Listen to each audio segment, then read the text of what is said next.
President of United Nations General Assembly, His Excellency Mr. Moses Abelian, Under-Secretary General for General Assembly and Management, Excellencies, Heads of States, Heads of Governments, distinguished delegates, ladies and gentlemen.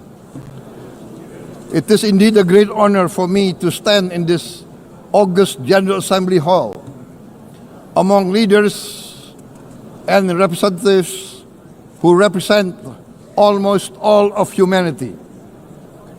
We differ in race, religion, and nationality, yet we gather together today as one human family.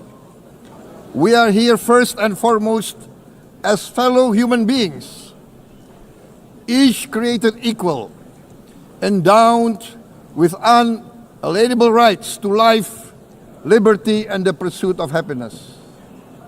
The words of the United Nations Declaration of Independence have inspired democratic movements across continents, including the French Revolution, the Russian Revolution, the Mexican Revolution, the Chinese Revolution, and Indonesia's own struggle and journey to freedom. It also gave birth to the Universal Declaration of Human Rights, adopted by the United Nations in 1948. All men are created equal was the creed that opened the way to unprecedented global prosperity and dignity. And yet, in our own era of scientific and technological triumphs, an era capable of ending hunger, poverty, and environmental ruin, we also continue to face today grave dangers, challenges, and uncertainties. Human folly, fueled by fear, racism, hatred, oppression, and apartheid, threatens our common future. My country knows this pain. For centuries, Indonesians lived under colonial domination, oppression, and slavery. We were treated less than dogs in our own homeland. We Indonesians know what it means to be denied justice and what it means to live in apartheid, to live in poverty, and to be denied equal opportunity. We also knew what solidarity can do. In our struggle for independence, in our fight to overcome hunger, disease, and poverty, the United Nations stood with Indonesia and gave us vital assistance. Decisions made here based on human solidarity by the Security Council and this Assembly gave Indonesia independence, international legitimacy, opened doors, and supported our early development through the efforts of the United Nations Children Fund, the United Nations Food and Agriculture Organization, the FAO, the World Health Organization, and many, many other United Nations institutions. And because of that, Indonesia today stands on the cusp of shared prosperity and greater equality and dignity. Madam President, Excellencies, our world today is driven by conflict, injustice, and deepening uncertainty.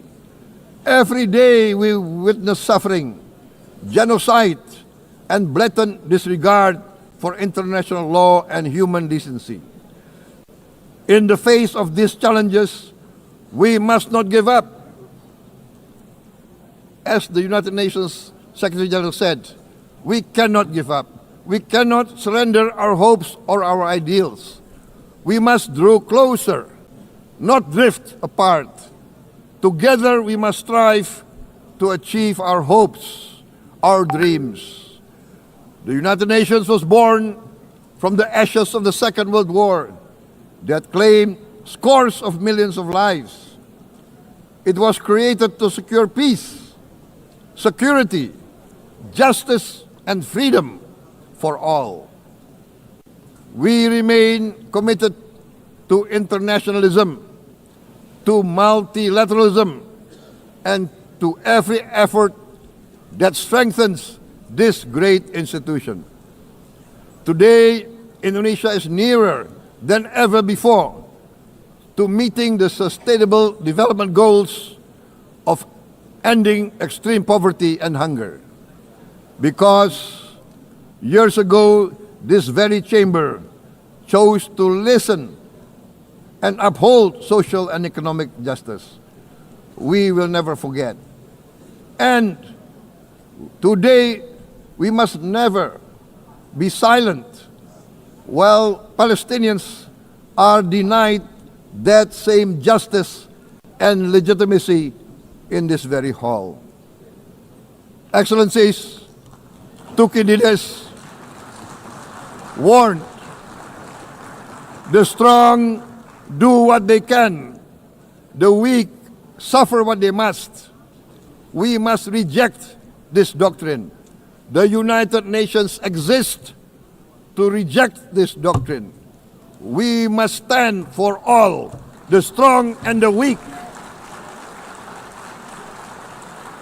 Might cannot be right. Right must be right. Indonesia today is one of the largest contributors to United Peacekeeping Forces. We believe in the United Nations. We will continue to serve where peace needs guardians, not with just words, but with boots on the ground. If and when the United Nations Security Council and this great assembly decide Indonesia is prepared to deploy 20,000 or even more of our sons and daughters to help secure peace in Gaza or elsewhere, in Ukraine, in Sudan, in Libya, everywhere when the peace needs to be enforced, peace needs to be guarded, we are ready. We will take our share of the burden, not only with our sons and daughters, we are also willing to contribute financially to support the great mission to achieve peace by the United Nations.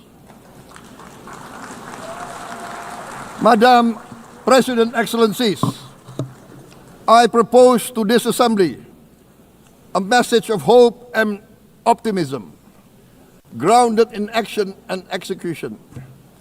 Today, we heard the speech of Madam President, the President of the United Nations General Assembly.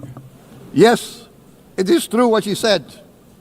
Without the International Civil Aviation Organization, will we be here today? Will we sit in this great hall? Without the United Nations, we cannot be safe. No country can feel secure. We need the United Nations, and Indonesia will continue to support the United Nations. Even though we still struggle, but we know the world needs a strong United Nations. The world's population is growing. Our planet is under strain. Food, energy, and water insecurity haunt many nations. We choose to answer these challenges directly at home and to help abroad wherever we can. This year, Indonesia recorded the highest rice production and grain reserves in our history. We are now self-sufficient in rice, and we are starting now to export rice to other nations in need, including providing rice for Palestine. We are building resilient food supply chains, strengthening farmer productivity, investing in climate-smart agriculture to ensure food security for our children and for the children of the world. We are confident in a few years' time, Indonesia will be the granary of the world.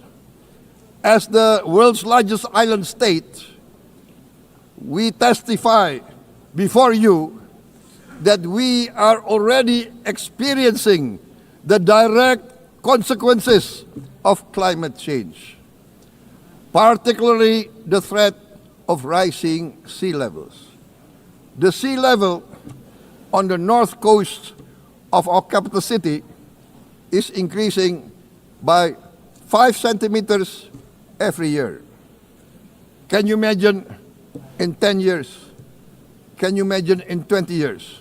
For this, we are forced to build a giant seawall, 480 kilometers in length.